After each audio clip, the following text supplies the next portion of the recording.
Սիրելիներս, այսօրվա տեսանյութում կկիսվեմ ձեզ հետ արագ պատրաստվող, գունեղ ու շատ համեղ աղցանով,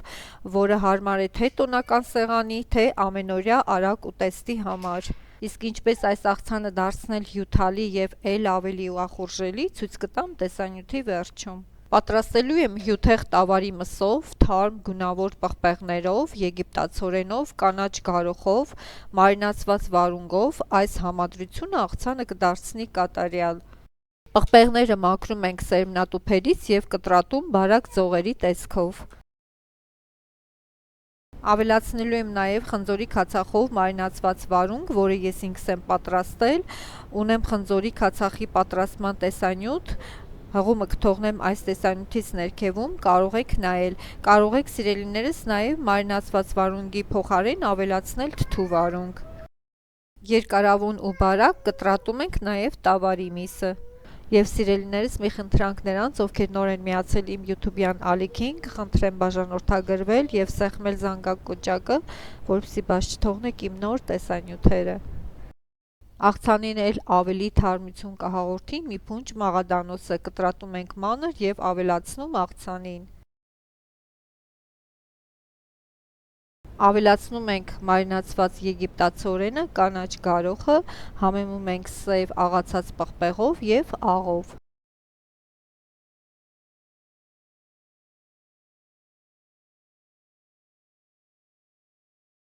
Լցնում ենք մատուցվող ափսեի մեջ եւ վրան ավելացնում քունջուտի սերմեր։ Սիրելիներս, այս գունեղ աղցանը կարող ենք հենց այսպես էլ ուտել, որպես թեթև ուտեստ, սակայն աղցանն էլ ավելի հյութալի եւ աղորժալի դարձնելու համար ես կավելացնեմ թթվասեր եւ մայոնեզ։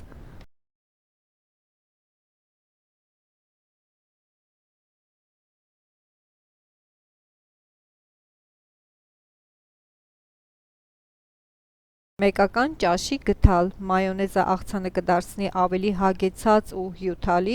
իսկ թթվասերը կտա թեթև, թթվահամ ու թարմություն։ Այս երկուսի համադրությամբ կստացվի ոչ ծանր սոուս, որը շատ լավ կբացի տավարի մսի եւ մնացած բաղադրիչների համը, աղցանը դարձնելով կատարյալ։ Սիրելիներս, դուք էլ անպայման փորձեք եւ մեկնաբանության բաժնում գրեք ձեր կարծիքը, սիրով կկարդամ։